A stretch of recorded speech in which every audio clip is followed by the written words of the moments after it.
Alors c'est quand même très intéressant de se dire pourquoi ce pont-là, il est aussi fameux, aussi célèbre et connu dans le monde entier et que les gens viennent du monde entier le voir alors que c'est un pont qui est cassé en fin de compte parce qu'il y en a juste un bout.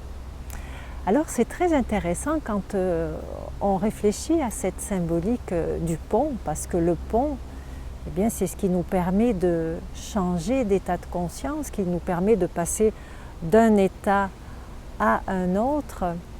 Et il est connu pour la chanson.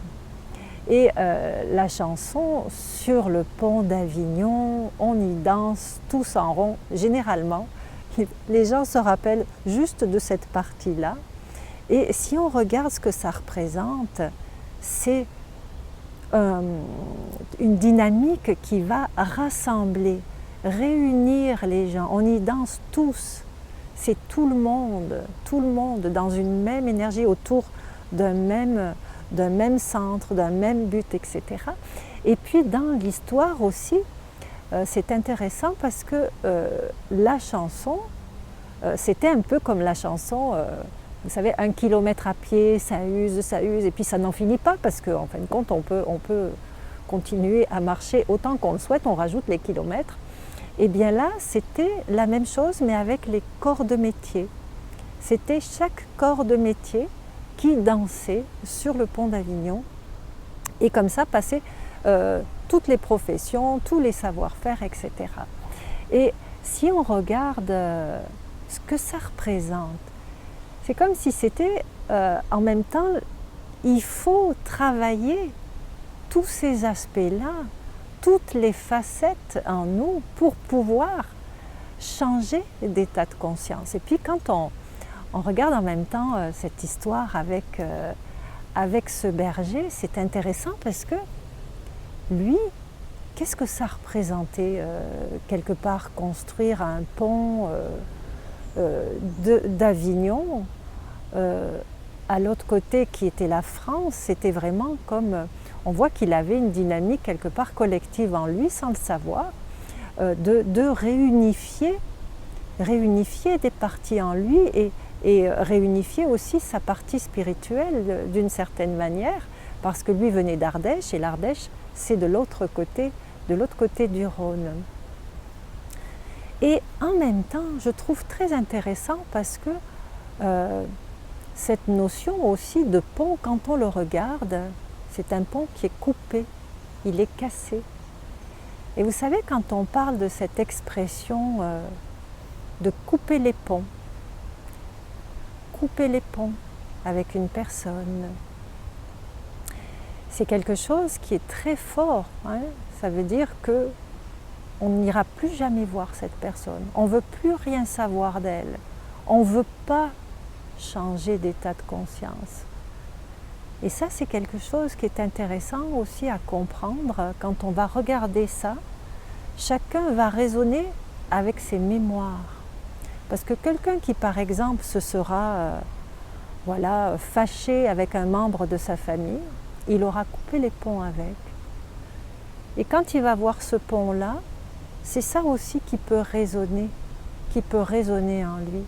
Comment il s'est construit avec ça. Et puis, c'est tellement important de comprendre que les ponts, la dynamique du pont, elle est là pour nous aider.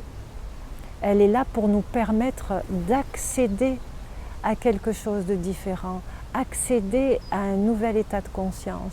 Et quand on coupe les ponts, on n'a rien résolu.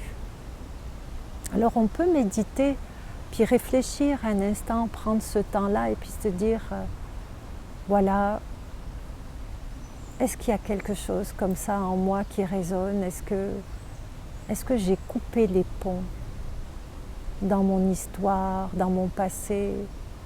Qu'est-ce que j'ai vécu par rapport à ça? Et puis, d'une certaine manière, on ne peut jamais trouver la paix quand on a coupé des ponts. On aura toujours quelque chose en nous qui sera brisé.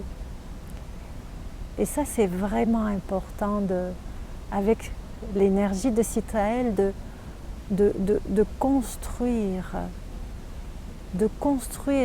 ces passages-là.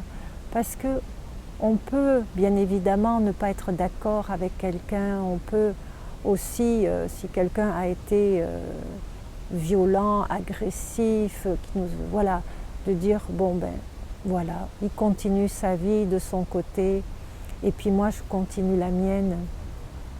Ça c'est différent que de dire j'ai coupé les ponts parce qu'on est fâché, parce que ceci, parce que cela. Voilà, ça c'est très important et puis c'est surtout en soi, parce qu'on n'est pas obligé bien sûr de garder un contact avec quelqu'un qui a été malveillant et qui continue à l'être si on retourne le voir bien évidemment, mais voilà, c'est en soi, c'est très important de comprendre cette résonance aussi, hein, que si on va toujours attirer qu'est-ce que l'on porte en soi, puis ça peut être karmique aussi, hein, si on a attiré voilà, une personne qui a été pas gentille avec soi. Mais voilà, on peut réparer ces ponts intérieurs, on peut transformer ces mémoires-là pour pouvoir après danser sur son pont d'Avignon, mais avec toutes ces arches pour pouvoir changer d'état de conscience, passer d'un pays à un autre.